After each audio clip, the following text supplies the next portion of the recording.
Don't you dare! You're not going to try to steal your sister's credit, my mom yelled, her voice echoing through the living room. I sat there stunned, my face burning of rage. It was Christmas Eve at my parents' house. Just me, my sister Olivia, who was out getting candy, our parents, and my cousin Nina. The tree was lit up, the scent of pine and cinnamon filled the room, and yet all I could feel was the weight of their judgment crushing me.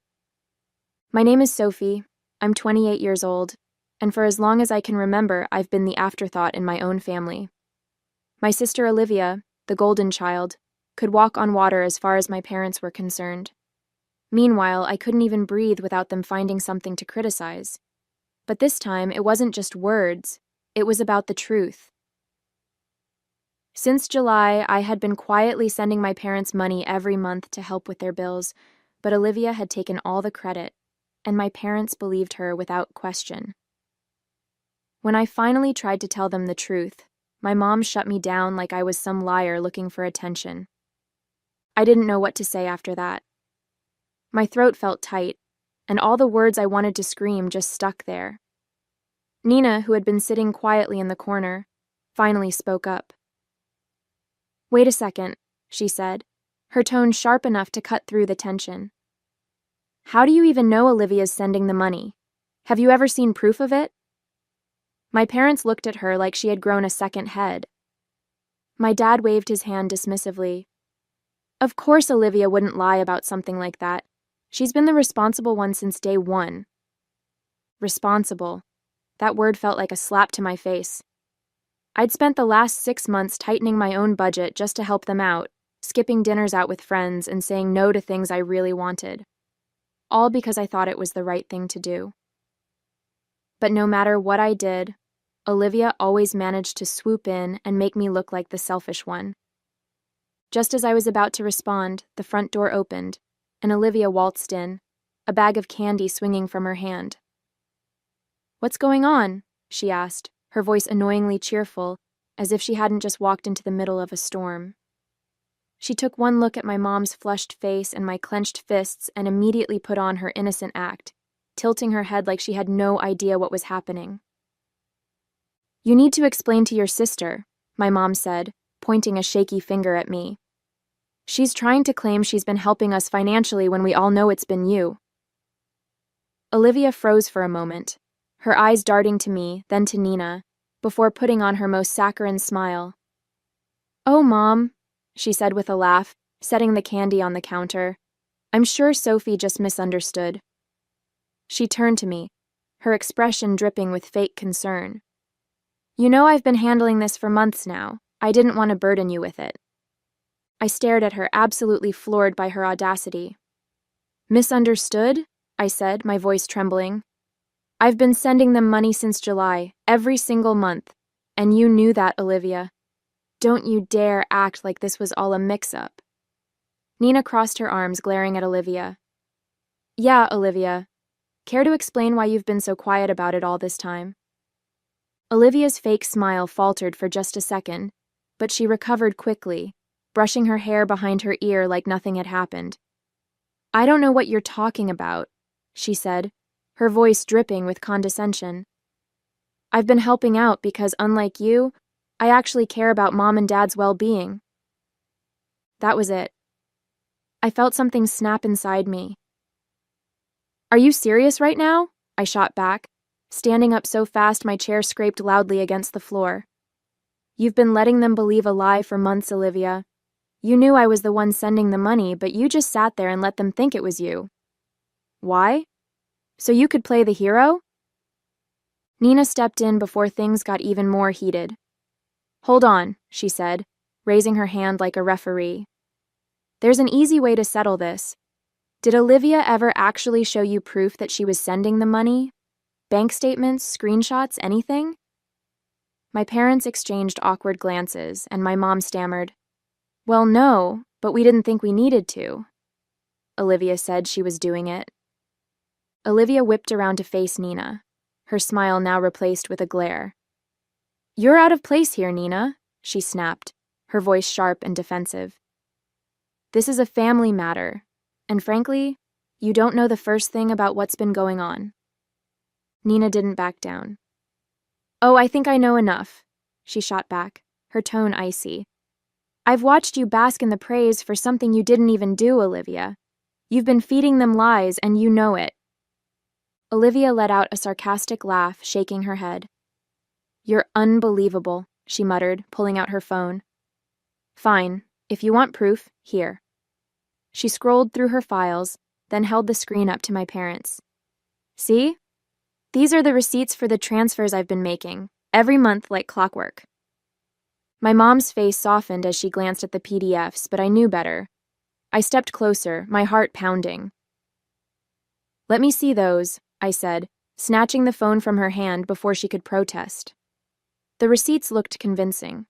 Her name, the amounts, even the transaction IDs.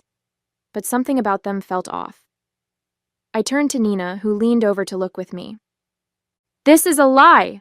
I exploded, my voice shaking the walls. The room went dead silent, but I couldn't stop. You faked these, Olivia. Don't act like you've been sending them money when you haven't sent a single dime.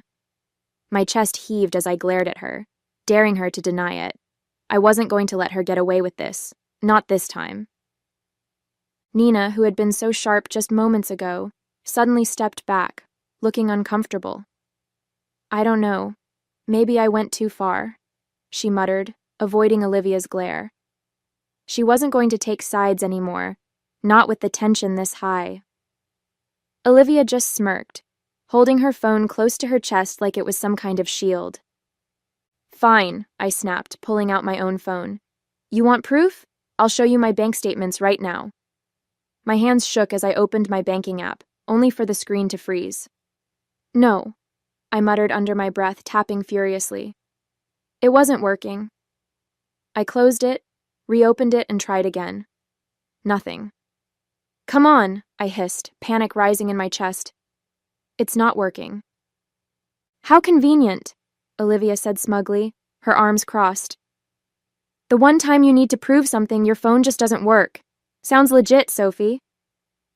Enough, my dad roared, standing up and towering over me. You've embarrassed yourself enough already. If you can't back up your story, you owe your sister an apology. Right now.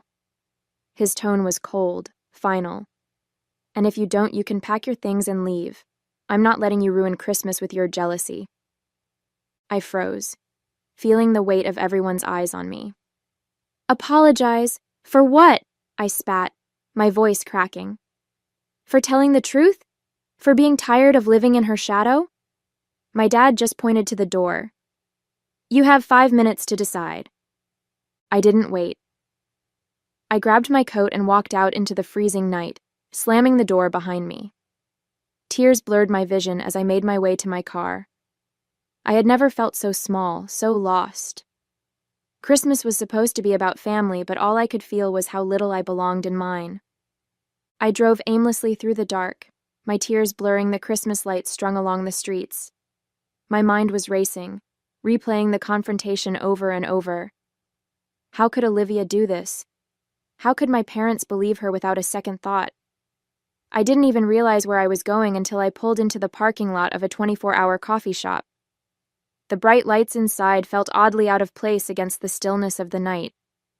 I grabbed my phone and slid into a booth, still trembling with anger and humiliation.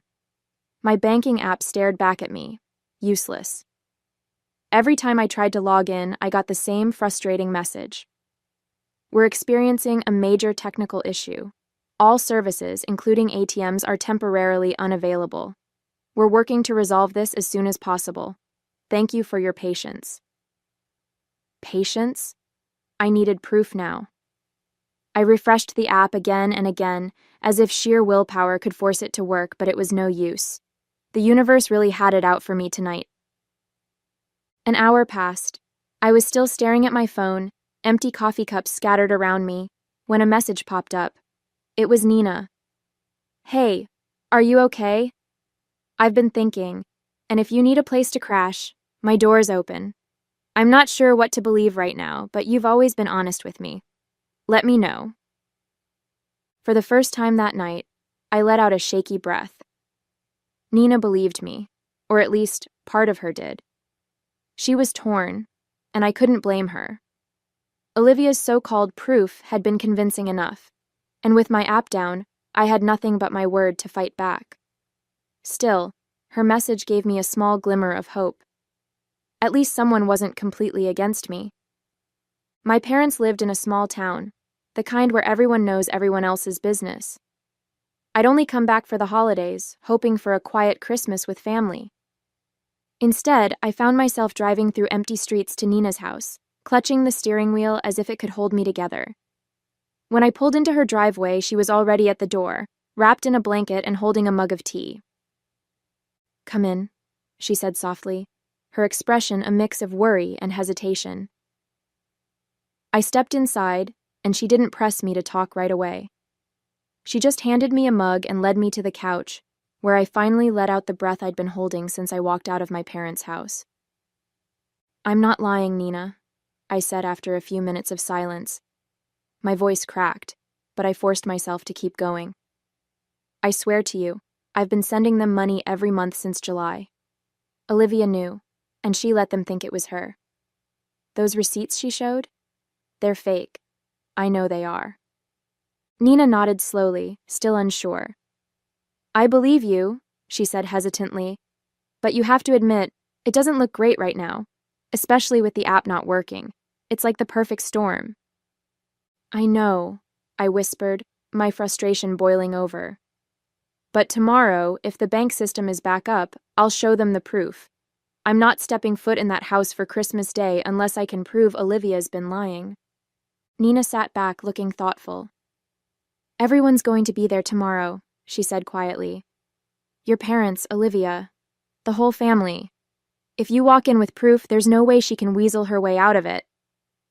"Exactly," I said firmly. "I'm not going to let her keep making me the bad guy. Not anymore." Nina gave me a small, encouraging smile. "Well, you can stay here as long as you need to. And tomorrow, let's hope the bank system is back up." The next morning, I woke up feeling a sliver of hope, thinking maybe, just maybe, the universe had decided to cut me some slack. But as I reached for my phone and opened the bank app, my stomach dropped. The same message stared back at me. "We're still experiencing a major technical issue. Services remain unavailable. Thank you for your patience." I groaned, running a hand through my messy hair. "Still down," I muttered, tossing the phone onto the bedside table. For a moment, I just sat there, staring at the ceiling, my mind racing for alternatives. How was I supposed to prove anything without access to my account? Nina knocked softly on the door before peeking in. "Morning," she said, holding 2 mugs of coffee. Her face fell when she saw mine. "Still no luck?" I shook my head, taking the mug from her. "Nothing. I don't know what to do, Nina. I can't just walk in there with my word against Olivia's. They'll never believe me." She sat down beside me, tucking her legs under her. "There's got to be another way," she said, thinking out loud. "Can you call your bank? Maybe they can verify the transfers over the phone?" I considered it for a moment but knew it wouldn't work. Even if I called the bank, my parents weren't going to let me sit there on the phone in front of them. They'd just dismiss it as another excuse. Besides, it was Christmas Day and all the bank branches were closed. I tried calling their customer service line anyway, but all I got was an automated message. "We are experiencing high call volumes due to a technical issue. Please try again later." I hung up, frustration boiling over. Everyone must have been calling for the same reason, and now I was completely stuck. "I have to think of another way," I muttered, more to myself than to Nina. "I can't just show up empty-handed." Sitting at Nina's kitchen table, staring blankly at my coffee cup, I felt completely stuck. Every option seemed like a dead end. "There has to be a way," I mumbled, more to myself than to Nina, who was scrolling on her phone nearby. Something Olivia didn't think of when she faked those receipts. I picked up my phone for the 100th time, scrolling aimlessly through apps and emails, hoping for inspiration. That's when it hit me. The emails. Every time I made a transfer to my parents, I got an automatic confirmation email from the bank. Those wouldn't be tied to the app or the bank's current technical issues. I nearly dropped my phone as I scrambled to search my inbox. It didn't take long. There they were, clear as day. Monthly email confirmations from July through December, showing the exact amounts I'd transferred, and the same account numbers linked to my parents. "Nina!" I practically shouted, spinning my phone around for her to see. "Look at this, the emails, they're all here, it's all the proof I need." Relief and determination flooded through me at the same time. Nina's eyes widened as she read over the emails, her face breaking into a smile. "You've got her now," she said, her voice steady with confidence. "There's no way Olivia can talk her way out of this." I nodded, my resolve firm. "I'm going to that house, but only with this proof in hand. If she tries to deny it, I'll show them these emails right in front of everyone." For the first time in hours, I felt like I had control again. Olivia's lies were about to unravel, and this time, I wouldn't let her get away with it. As I stared at the confirmation emails, a wave of relief washed over me, but it was quickly followed by a twinge of embarrassment. How had I not thought of this earlier? It was so obvious. But then again, I hadn't been thinking clearly since last night. I'd been too overwhelmed by the fight, the accusations, and the sheer humiliation of being called a liar in front of everyone. My mind had been spinning in 100 directions, and honestly, I was just trying to hold it together. "God," I muttered, shaking my head at myself. "I feel so stupid for not checking my email sooner. It's been sitting there this whole time." Nina reached over and squeezed my arm. "Don't beat yourself up," she said gently. "You've been through a lot in the past 24 hours. It's no wonder you didn't think of it right away. The important thing is that you found it now." Her reassurance helped ease some of the shame, though I still felt a little silly. I took a deep breath, steeling myself for what was coming next. "Okay," I said, sitting up straighter. "I've got the proof. I'm going over there and I'm setting the record straight. If they still don't believe me after this, then that's on them." Nina nodded, her expression firm. "I've got your back, Sophie. Let's go show them the truth." I pulled into my parents' driveway, gripping the steering wheel for a moment before stepping out. The sight of the house, decorated with twinkling lights and a cheerful wreath on the door, felt like a cruel joke. I wasn't here to celebrate. I was here to expose the truth. Nina gave me a small nod of encouragement before we both walked up to the door. My mom opened it, her face tight with disapproval. "So, you decided to come back," she said, her tone sharp enough to make me flinch. Behind her, Olivia was leaning casually against the wall, smirking. "Did you come to apologize, Sophie?" she asked, her voice dripping with mockery. My dad stood further back, arms crossed, looking like he'd rather slam the door in my face. "I just want to celebrate Christmas with the family," I said softly, forcing my voice to sound apologetic. "I don't want any more drama." My mom narrowed her eyes but stepped aside to let me in.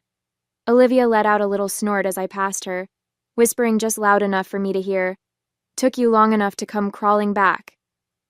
I clenched my fist but kept my face neutral. Let her think I'd given up. Let them all think I was just here to grovel and move on.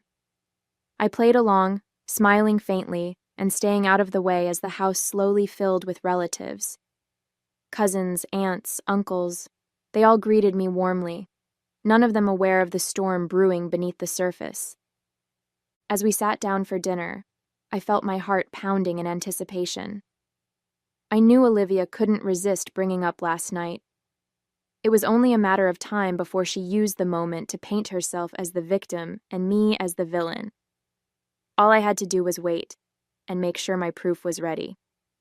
It didn't take long for Olivia to seize the spotlight. As we all sat around the table, passing dishes and exchanging polite conversation, she cleared her throat dramatically. "Well," she began, glancing at me with a smirk, "I think we all need to address the elephant in the room." The table went silent, all eyes turning toward her. She leaned back in her chair, feigning a look of concern. "You know, last night was really tough for me," she said, her voice trembling just enough to seem genuine. "I mean, I never thought Sophie could stoop so low as to accuse me of lying. It was honestly heartbreaking." My stomach twisted as whispers spread around the table. A few relatives were already glancing at me with disapproval, while others seemed too stunned to react. Olivia wasn't done. "I've always tried to be there for this family," she continued, laying it on thick. "Sending money every month to help Mom and Dad, never asking for recognition, and for her to turn around and call me a liar in front of everyone? It's beyond hurtful." Her performance was flawless, tears threatening to spill, voice shaking just enough to sound sincere. My parents nodded along, my mom looking particularly wounded. "You didn't deserve that, Olivia," she said, her voice firm. "We've always known you were the responsible one." The room filled with murmurs of agreement, and I felt the weight of their judgment pressing down on me. My cousins and aunts stared at me like I was the worst person in the world. I gripped my phone under the table, my pulse pounding in my ears. I had waited for this moment, but now that it was here, the pressure was suffocating. I took a deep breath, steadying my hands under the table as Olivia continued her act. When she finally paused, dabbing at her dry eyes with a napkin, I seized the moment. "That's enough," I said, my voice calm but firm. Every head turned to me, some with surprise, others with outright disdain. I stood, gripping my phone tightly. "You've had your chance to talk, Olivia. Now it's my turn." She scoffed, rolling her eyes. "Oh, here we go again." I ignored her and addressed the table instead. "I've been sending Mom and Dad money every month since July. I don't use fancy speeches, and I don't ask for recognition. But when Olivia stood there last night, claiming she was the one doing it, I couldn't stay quiet, and now I can prove it." I held up my phone, showing the email confirmations I'd found. "These are my receipts. They come directly from my bank. They show every transfer I made to Mom and Dad's account, along with the exact dates and amounts." Olivia leaned back, smirking. "Oh, please," she said, waving me off. "Anyone can fake an email these days. You really expect everyone to believe that? My receipts came straight from the app." "They're not fake," I shot back, my frustration boiling over. "And if you're so confident, let's check the dates. Mom, Dad, did you bother to check the transfer dates on Olivia's receipts last night? Because I'll bet they don't match mine." My parents exchanged uneasy glances. My dad shifted in his chair, scratching his chin. "We didn't check," he admitted. "We just assumed, and we don't use the bank app on our phones." "You just assumed she was telling the truth," I finished for him, my voice sharp. "You trusted her without a second thought, but now you have a chance to see for yourselves." I crossed my arms, daring Olivia to interrupt. "Let's go and check your ATM statements. They show the account numbers for every deposit. You don't need bank apps for that." Olivia's smirk faltered, but she quickly recovered. "Fine," she snapped. "Let them check. I have nothing to hide." My parents hesitated, clearly uncomfortable. "It's Christmas," my mom said weakly. "Do we really have to—" "Yes," I interrupted, my voice unwavering. "We do." Reluctantly, my dad grabbed his coat and the three of us left for the nearest ATM. The cold night air bit at my skin as we drove in tense silence. At the ATM, my dad pulled out his card and accessed the transaction history. Slowly, he scrolled through the dates, matching them to the statements on my phone. The moment of truth came when he clicked into the details of a July deposit. It displayed the bank account number, and it matched mine. He checked August, September. Every single one lined up perfectly with the emails I'd shown them. My mom stared at the screen, her face pale. "It's Sophie's account," she whispered, barely audible. "Every one of these transfers came from Sophie. Olivia actually took the time to fake her statements just in case we would ask one day." When we pulled back into the driveway, the atmosphere in the car was thick with tension. My parents hadn't said a word the entire ride home, their faces a mix of shame and disbelief. As we walked into the house, the murmurs of conversation in the living room came to an abrupt halt. All eyes turned toward us. the weight of the situation pressing down on everyone. And then, we saw Olivia. She was by the door, furiously throwing on her coat and clutching her purse. Her face was flushed, her confident smirk replaced by a panicked, guilty expression. "Olivia," my dad said firmly, stepping forward, "we checked the statements. Every transfer came from Sophie's account. You've been lying to us." The room erupted into hushed gasps. A few relatives exchanged awkward glances, clearly embarrassed to have believed her. One by one, they started gathering their things, mumbling hurried goodbyes as they shuffled toward the door. Olivia's facade finally cracked. She let out a bitter laugh, tears streaming down her face. "Fine," she snapped, spinning around to face us. "Yes, I lied, okay? Is that what you want to hear? I lied."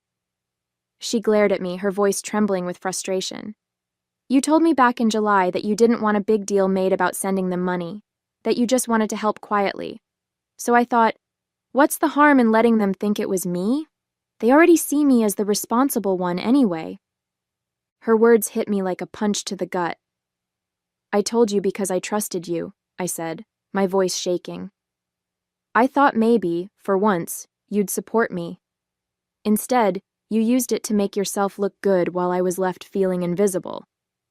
Do you even realize how humiliating this has been for me?" Olivia's expression softened for a brief moment, but she quickly turned defensive again.